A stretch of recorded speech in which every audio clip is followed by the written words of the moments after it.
నమస్తే, welcome to Disha TV. మంత్రి హజారుద్దీన్ పదవికి చిక్కులు వచ్చేలా కనిపిస్తున్నాయి. ఆయన మంత్రిగా కొనసాగాలంటే ఈ నెల 30లోగా తప్పనిసరిగా ఎమ్మెల్సీగా నియామకం కావాలి. గతేడాది అక్టోబర్ 31న ఆయన మంత్రిగా ప్రమాణ స్వీకారం చేశారు. నిబంధన ప్రకారం చట్టసభల సభ్యుడు కాకుండా మంత్రి పదవి చేపడితే ఖచ్చితంగా 6 నెలల్లో ఎమ్మెల్యే లేదా ఎమ్మెల్సీగా ఎన్నిక కావాల్సి ఉంటుంది.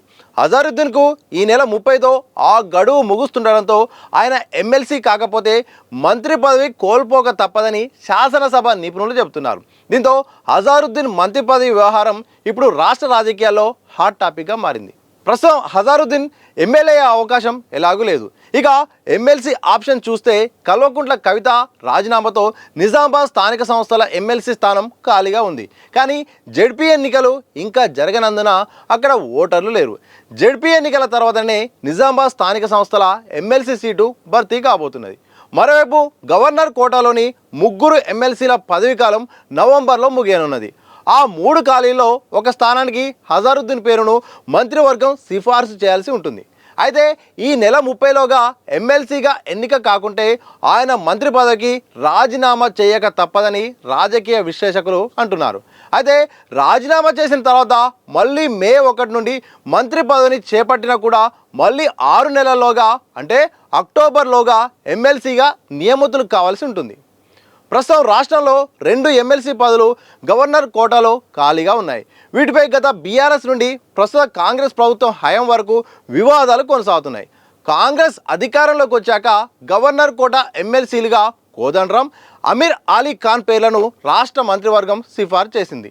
దీన్ని సవాల్ చేస్తూ బీఆర్ఎస్ హయాంలో గవర్నర్ కోటాలో ఎమ్మెల్సీలుగా సిఫార్సు చేయబడ్డవారు న్యాయస్థానాన్ని ఆశ్రయించారు. దీంతో కోదండరాం, అమీర్ అలీ ఖాన్ ఎమ్మెల్సీ పదవులను సుప్రీంకోర్టు కొట్టేసింది. ఆ తర్వాత రాష్ట్ర మంత్రివర్గం అమీర్ అలీ ఖాన్ స్థానాల్లో హజారుద్దీన్ పేరును చేర్చి మళ్ళీ కోదండరాం, హజారుద్దీన్ పేర్లను సిఫార్సు చేసింది. ఈ అంశం న్యాయస్థానంలో ఉండడంతో వారు ఎమ్మెల్సీలుగా ప్రమాణ స్వీకారం చేయలేదు. ఈలోగా జూబ్లీహిల్స్ ఉప ఎన్నిక రావడంతో ఆ సమయంలో హజారుద్దీన్ను మంత్రిగా నియమించారు.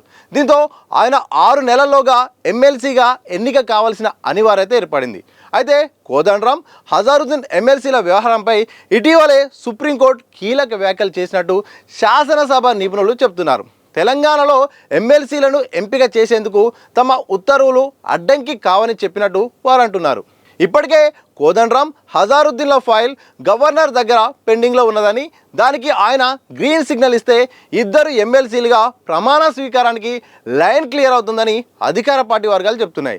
ఆ విధంగా కాకపోతే మరోసారి మంత్రివర్గం హజారుద్దీన్ పేరును గవర్నర్ కోటాలో సిఫార్సు చేయాల్సి ఉంటుందని చెప్తున్నారు. అయితే గవర్నర్ కోటా ఎంపికకు రాష్ట్ర కేబినెట్ మళ్ళీ తీర్మానం చేస్తుందా, లేక గతంలో కోదండరాం, హజారుద్దీన్ పేర్లను ఎంపిక చేస్తూ చేసిన తీర్మానాన్ని ఆమోదించమని గవర్నర్ను ప్రభుత్వం కోరుతుందా అనే అంశం ఇప్పుడు కీలకంగా మారింది. ఈ నెల 30లోగా రాష్ట్ర ప్రభుత్వం ఈ వ్యవహారాన్ని తేలిస్తే హజారుద్దీన్ మంత్రిగా కొనసాగేందుకు ఎలాంటి ఇబ్బందులు ఉండవు. దీంతో గవర్నర్ నిర్ణయమే అత్యంత కీలకంగా మారింది. మొత్తానికి హజారుద్దీన్ మంత్రి పదవి వ్యవహారం ఈ నెలలోనే తేల్చాల్సి ఉండడంతో రాజకీయంగా ఈ అంశం ఉత్కంఠకు గురిచేస్తుంది.